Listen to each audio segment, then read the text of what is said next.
오늘의 말씀은 전도서 9장 1절에서 10절까지입니다. 이 모든 것을 내가 마음에 두고 이 모든 것을 살펴본즉 의인들이나 지혜자들이나 그들의 행위나 모두 다 하나님의 손안에 있으니 사랑을 받을는지 미움을 받을는지 사람이 알지 못하는 것은 모두 그들의 미래의 일들임이니라. 모든 사람에게 임하는 그 모든 것이 일반이라. 의인과 악인, 선한 자와 깨끗한 자와 깨끗하지 아니한 자, 제사를 드리는 자와 제사를 드리지 아니하는 자에게 일어나는 일들이 모두 일반이니 선인과 죄인, 맹세하는 자와 맹세하기를 무서워하는 자가 일반이로다. 모든 사람의 결국은 일반이라. 이것은 해 아래에서 행해지는 모든 일 중에 악한 것이니 곧 인생의 마음에는 악이 가득하여 그들의 평생에 미친 마음을 품고 있다가 후에는 죽은 자들에게로 돌아가는 것이라. 모든 산자들 중에 들어있는 자에게는 누구나 소망이 있음은 산 개가 죽은 사자보다 낫기 때문이니라. 산자들은 죽을 줄을 알되 죽은 자들은 아무것도 모르며 그들이 다시는 상을 받지 못하는 것은 그들의 이름이 잊어버린 바 됨이니라. 그들의 사랑과 미움과 시기도 없어진 지 오래이니 해 아래에서 행하는 모든 일 중에서 그들에게 돌아갈 몫은 영원히 없느니라. 여러분, 솔로몬은 자신이 누릴 수 있는 것들을 다 누려봤던 사람입니다. 엄청난 부도, 권력도, 명예도, 또 지혜도 누릴 수 있는 것은 다 누려봤던 사람이에요. 그래서 솔로몬이 지금까지 어떠한 얘기를 했습니까? 지혜도 헛되고 권력도 헛되고 부도 명예도 다 헛되다라고 그렇게 이야기를 했죠. 그런데 오늘 본문에서 이 솔로몬이 뭐라고 말하고 있습니까? 오늘 본문 1절 말씀을 보니까 솔로몬이 모든 것을 살펴보니 다 하나님의 손에 있다라고 하고 있어요. 모든 것이 하나님의 손에 있다라는 거죠. 그러니까 사람이 사람의 계획대로 되는 것이 아니라 하나님의 섭리 아래에 있다라는 거예요. 여러분, 많은 재력도 하나님이 허용하시지 않으면 그 재력이 임할 수 없는 거예요. 그 재력을 얻을 수 없는 거예요. 그리고 재력을 얻었다 할지라도 하나님께서 평안을 주시지 않으면 그 재력도 마음 편히 누릴 수 없다라는 거죠. 그러니까 사람은 다 하나님의 손 아래에 있다라는 거예요. 여러분, 우리가 이 땅 가운데 살면서 내 뜻대로 다 되었습니까? 여러분, 안 되었죠. 정말로 내 뜻대로 되었다면 우리는 우리의 인생이 불만족스럽지 않았을 거예요. 그런데 우리의 인생 가운데 내 뜻대로 안 되었기 때문에 우리는 인생 가운데 불만을 표하고 우리의 삶 가운데 고난이 있고 좌절이 있다라는 거예요. 여러분, 저희 형이요, 과거에 프로야구 선수였습니다. 그것도 아주 유망한 선수였죠. 그래서 반드시 야구를 통해 성공할 거라고 생각을 했었어요. 그런데 생각대로 안 된 거예요. 갑자기 어느 날 부상을 당했고 그 부상 때문에 구단에서 방출이 된 거예요. 그래서 젊은 나이에 갑작스럽게 은퇴를 하게 되었습니다.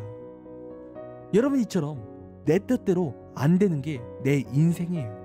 여러분, 모든 것이 내 계획대로 되는 것이 없다라는 거예요.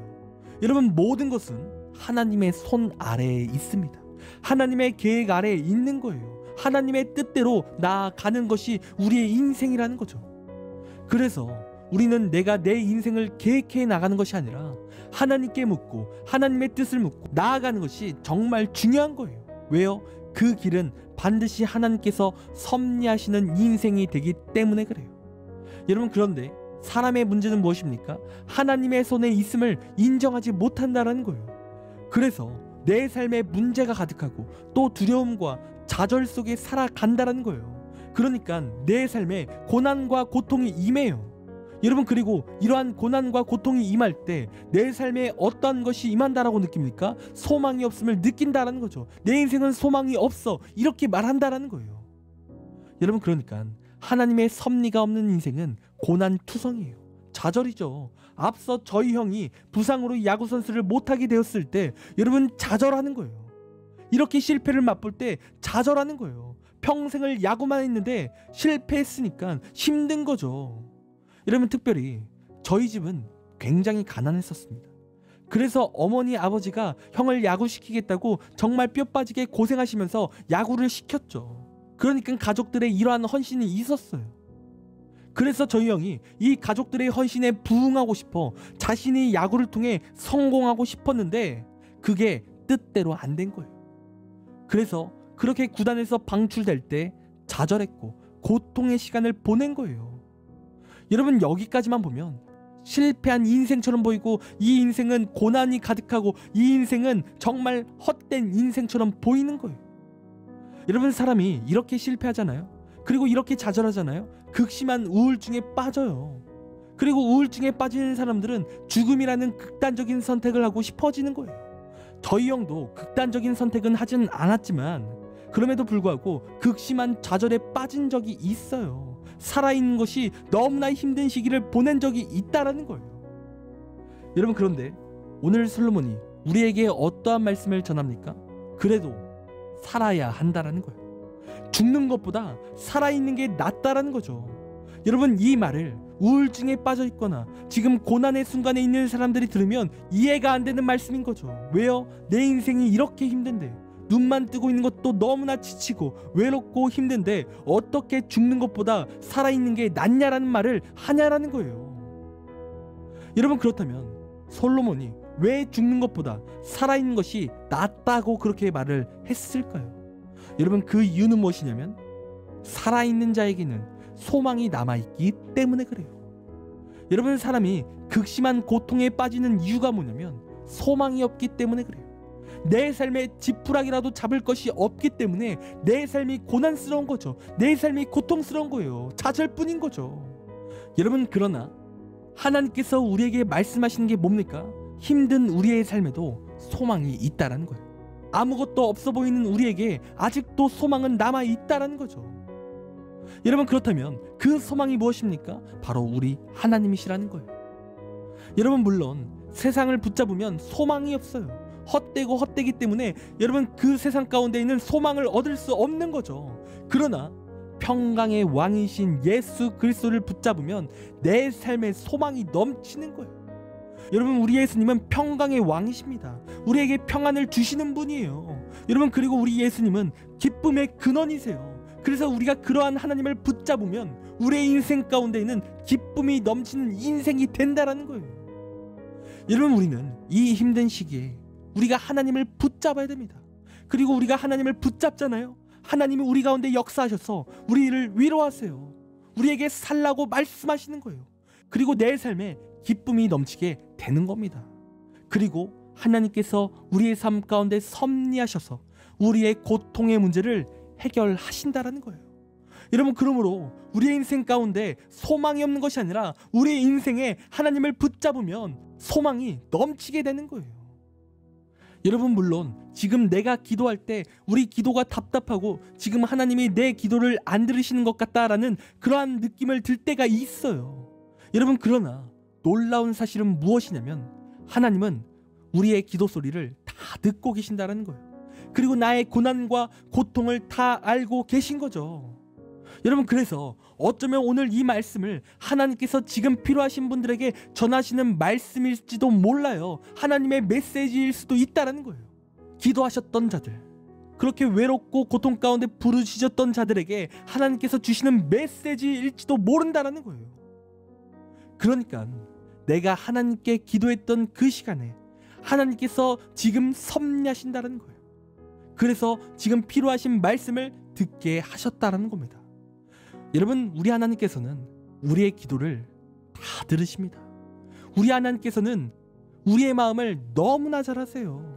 그리고 우리 하나님께서는 우리의 소망이요, 우리를 위로하시는 능력의 하나님이시요, 기쁨의 하나님이시요, 평강의 하나님이시라는 겁니다. 여러분, 그러므로 우리의 인생은 소망 대신 그 하나님을 붙잡아야 될 줄 믿습니다. 세상을 붙잡고 허탈해하는 것이 아니라 하나님을 붙잡고 그 소망 가운데 우리가 살아가야 된다라는 거예요. 그리고 승리해야 된다라는 거죠. 여러분, 이 시간 여러분의 삶 가운데 지금 고난이 있으십니까? 고통 가운데 있으십니까? 여러분, 이 시간 기억하기를 원합니다. 모든 것이 하나님의 손에 있습니다. 여러분, 지금은 괴롭고 외롭고 힘드시죠? 여러분, 미래는 하나님만이 아세요. 그리고 하나님만이 전능의 하나님이시요, 능력의 하나님이신 거예요. 그래서 우리가 포기하지 않고 하나님만을 의지한다면 하나님께서는 반전의 은혜를 주십니다. 왜요? 모든 것이 하나님의 손 아래에 있기 때문에 그래요. 하나님의 섭리하시면 소망이 있는 거예요. 여러분, 저희 형이 실패했지만 견디고 견디니까 반전의 은혜를 주셨습니다. 그때의 좌절과 슬픔이 사라졌어요. 그리고 지금은 야구 지도자로서 승승장구를 하게 되는 거예요. 그리고 그 힘든 시기를 넘어 야구를 통해 하나님께 선교하는 꿈을 꾸고 있습니다. 하나님께서 섭리하신 거죠. 하나님의 손 아래에 있는 거예요. 여러분, 이 시간 여러분의 삶 가운데 계획대로 안 되는 것이 있습니까? 지금 내 삶에 고난과 고통이 있으십니까? 여러분, 이 시간 외로우십니까? 죽을 만큼 힘드십니까? 여러분, 이 시간 기억하시길 간절히 원합니다. 우리에게는 소망이 있습니다. 우리에겐 소망이 있어요. 여러분, 내 삶에 고난과 고통을 통해 좌절하는 사람은 소망이 없기에 좌절하고 고통 가운데 살아가는 거예요. 여러분, 그러나 우리에게는 반드시 소망이 있어요. 살아계시고 전능의 하나님이 우리를 지켜보고 계신 거예요. 그리고 그분이 우리를 사랑하시고 우리에게 은혜 주시기를 원하신다라는 겁니다. 그리고 그 하나님이 여러분에게 지금 말씀을 전하신다라는 거예요. 여러분, 그러므로 이 시간 모든 것이 하나님의 손에 있음을 믿길 간절히 원합니다. 하나님께서 내 삶의 섭리하심을 믿으세요. 우리가 그렇게 믿음으로 살아갈 때 우리의 인생 가운데는 반드시 소망이 있습니다. 믿는 자에게 좌절이 아닌 회복과 하나님의 놀라운 은혜가 넘치게 되어 있는 거예요.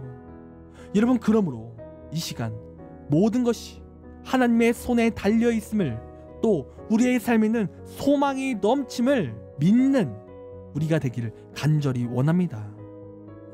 기도하겠습니다. 하나님, 우리의 삶에 고통이 임했습니까? 우리의 삶에 좌절이 임했습니까? 하나님, 이 시간 우리의 인생이 하나님의 손에 있음을 믿길 간절히 원합니다. 그래서 우리의 인생이 단순히 좌절로 끝나는 인생이 아닌 하나님의 섭리가 있음을 믿는 우리의 인생이 될 수 있도록 인도하여 주옵소서. 그리고 소망이신 주님의 은혜로 살아갈 수 있는 인생이 될 수 있도록 하나님 함께하여 주옵소서. 그리고 소망이신 주님의 은혜로 살아갈 수 있도록 인도하여 주옵소서. 하나님, 감사합니다. 사랑이 많으신 예수님의 이름으로 기도드립니다. 아멘.